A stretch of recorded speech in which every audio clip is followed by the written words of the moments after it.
Acabou! Finalmente acabou! É isso, rapaziada. Eu pensei em fazer o vídeo cedo falando sobre o mata-mata, mas aí eu tive uma correria ali, outra aqui e não consegui fazer e tô vindo fazer esse vídeo aqui depois do 2-1 do Brasil de virada no finalzinho contra o Japão e vamos falar um pouquinho sobre esse jogo. Vamos falar um pouquinho sobre Brasil e Japão, 2-1, jogo difícil. Não vou mentir para vocês, achei que o jogo era para ter sido mais fácil. Achei desde o início que o Japão não era todo esse time que todo mundo tava falando. Acho sim que o Japão era superestimado,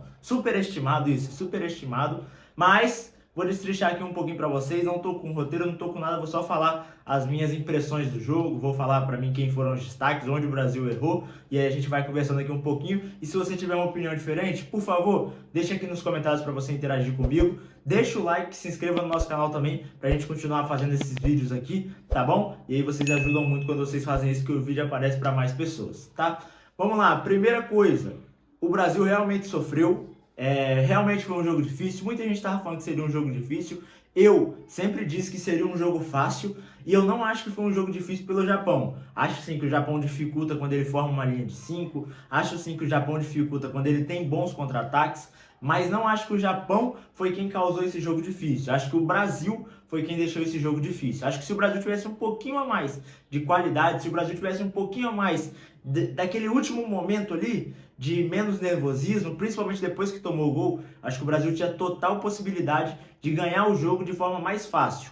O Brasil começou atacando muito bem, teve praticamente toda a posse de bola nos primeiros minutos ali, 15, 20 minutos, só que aí depois começou a dar espaço para esse Japão. E quando o Japão quebra a primeira linha do Brasil, que é o que eu falava muito aqui, a gente joga hoje no meio de campo com um 5, que é o Casemiro, o 8, que é o Bruno, e um 10, que é o Paquetá. Por mais que ele não seja o 10 da seleção, ele joga como um 10. Quando o Brasil quebra essa primeira linha de Paquetá, ele encontra Bruno Guimarães e Casemiro muito distantes um do outro. E aí quando passa do Bruno Guimarães, ali tem só o Casemiro, e o Casemiro fez um primeiro tempo desastroso. Eu sou um cara que eu sempre venho aqui, e não só aqui, lá nos programas da Mil Fintas, quando a gente faz o programa, eu sempre falo muito bem do Casemiro. O Casemiro é um cara que eu gosto muito do futebol dele, sempre acompanhei, acho um craque de bola, acho que devia ser lá no início da Copa, e acho ainda que tem que ser titular dessa seleção, porém fez um primeiro tempo realmente desastroso. O primeiro tempo do Casemiro foi um desastre, eu nem digo só pelos passes que ele errou, pelo cartão que ele levou, que eu nem acho que tenha sido tão absurdo assim.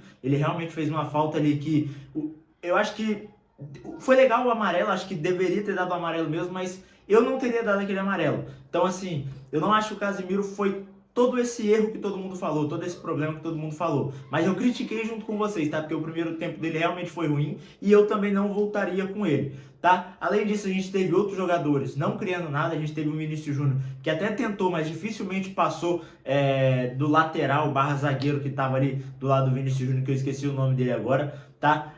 Um Brasil pouco criativo, um Brasil que usou muito pouco as suas... Tava tentando fazer muita jogada pelo meio de campo e usou muito pouco as suas pontas. Ryan e Vinícius Júnior foram pouco acionados, e quando foram, não foram bolas boas para encontrar os dois. E aí, na possibilidade que o Japão teve, ele foi lá e marcou o gol. Primeiro tempo difícil pro Brasil, a gente vai pro intervalo, e aí eu creio que todo mundo imaginava, principalmente, uma mudança no Casemiro, acho que com o Fabinho. Eu acho que seria muito difícil ele vir com o Danilo no lugar do Casemiro, mas todo mundo achou que ele voltaria com o Fabinho, principalmente pelo cartão. E aí ele volta com o Casemiro, volta com o mesmo time, só troca o Paquetá, porque o Paquetá tinha sentido, e aí volta com essa mudança. E aí quando começa o segundo tempo, o Brasil já começa muito melhor. Quando ele coloca o Martinelli, muita gente pensou em criticar também, porque não voltaria com o Martinelli, voltaria talvez com... Não voltaria com o Martinelli, não colocaria o Martinelli, colocaria qualquer outro, o Neymar talvez, que nem jogou, mas ele faz mudanças que a gente estava querendo. Ele coloca o Endrick para jogar, ainda deixando o Ryan e Vinícius Júnior. Ele deixa o time mais ofensivo. E nessa de deixar o time mais ofensivo, o Brasil cresce. O Brasil precisava disso. O Brasil precisava pressionar lá na frente de forma que atrapalhasse o jogo do Japão. Se o Brasil segurasse lá atrás, fizesse uma linha mais para trás, esperando o Japão começar a atacar um pouco, o Japão dificilmente iria atacar. 1-0, 1-1, estava bom para o Japão. O Japão queria levar esse jogo para prorrogação e quem sabe para pênaltis. E aí nessas... É o que a gente falou. Ter o Ancelotti no comando da seleção traz benefícios como esse, por exemplo. Qualquer outro treinador teria tirado o brasileiro, o Dorival Júnior, o Diniz, que foram quem passou por último na seleção, teria com toda certeza tirado o Casemiro no final do primeiro tempo. Eu não tenho dúvidas que ele conversou com o Casemiro, falou que o Casemiro estava errando, e o Casemiro volta para o segundo tempo, é quem faz o gol de empate, e eu não vou dizer só pelo gol. Casemiro fez um segundo tempo praticamente perfeito. Se não foi perfeito, o segundo tempo do Casemiro foi praticamente perfeito. E é por isso que eu falo com vocês que eu acho que a gente tem que ter calma com os jogadores. Acho que o que a gente faz é um erro nosso de não suportar um primeiro tempo ruim, não suportar um jogo ruim e sempre querer detonar um jogador. Acho que o Casemiro nesse segundo tempo ele faz o que ele fazia de melhor desde quando começou a sua carreira, que é ser um jogador muito bom, que é ser um jogador que é calmo, que tem bom passe e que chega muitas vezes na área para fazer o gol, e foi o que ele fez no final. E aí o Brasil começa a atacar, o Japão claramente sente o gol, começa só a se defender, começa a virar ali um ataque contra a defesa, até que praticamente no último lance do jogo, o Bruno Guimarães, que para mim foi o melhor jogador em campo,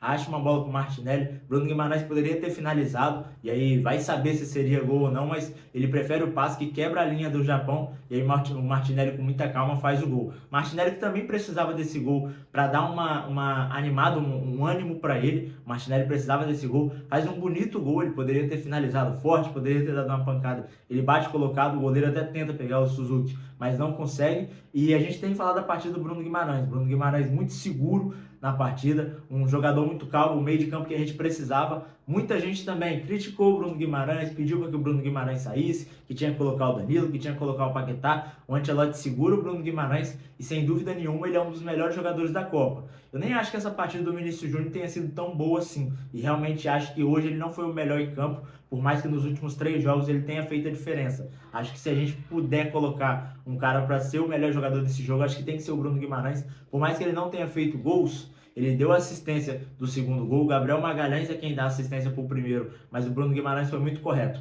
tanto na hora de defender quanto na hora de atacar. Agora o Brasil espera o vencedor do confronto de amanhã, às 2 horas, Costa do Marfim e Noruega. Acho que são 2 adversários. Costa do Marfim eu acho igual ao Japão, acho talvez até uma seleção mais fraca do que o Japão. Já a Noruega eu acho uma seleção mais forte, não só por ser uma seleção europeia, mas também por ter jogadores melhor, Odegaard, Trossard, Haaland, tem jogadores bons que podem complicar essa seleção brasileira. Continuo achando que o Brasil é favorito e muito favorito contra qualquer uma dessas 2 seleções, ou Noruega ou Costa do Marfim. Não pode dar os espaços que deu para o Japão, senão vai sofrer de novo. Não pode ter jogadores fazendo má partida, como teve o Casemiro fazendo nesse primeiro tempo. O Danilo achei que fez um primeiro tempo ruim também. Foram jogadores que não podem fazer esse primeiro tempo que fizeram, porque vai jogar contra uma seleção, talvez se for contra a Noruega, uma seleção que pode machucar mais o Brasil. Pode fazer 1, 2 gols. A gente continua tendo um ataque muito bom e uma defesa que sempre tem um ou outro que erra na hora errada. Tá bom? Análisezinha rápida para vocês aqui sobre a vitória do Brasil para poder soltar esse vídeo logo, tá? Amanhã muito provavelmente vai ter vídeo para vocês e se não tiver, fica tranquilo que aí no outro dia vai ter, tá bom? Deixa o seu like, se inscreva no nosso canal para ajudar a ter mais conteúdo sempre, para esse vídeo ser entregue para mais pessoas. Não esqueça de deixar aqui nos comentários o que você achou do jogo, qual é a sua opinião, quem que você acha que foi o craque do jogo, o que você acha que dá para melhorar. Casemiro tem que ser titular no próximo jogo? Neymar nem entrou, e aí, o Ancelotti fez certo? Diz aí pra mim e até o próximo vídeo.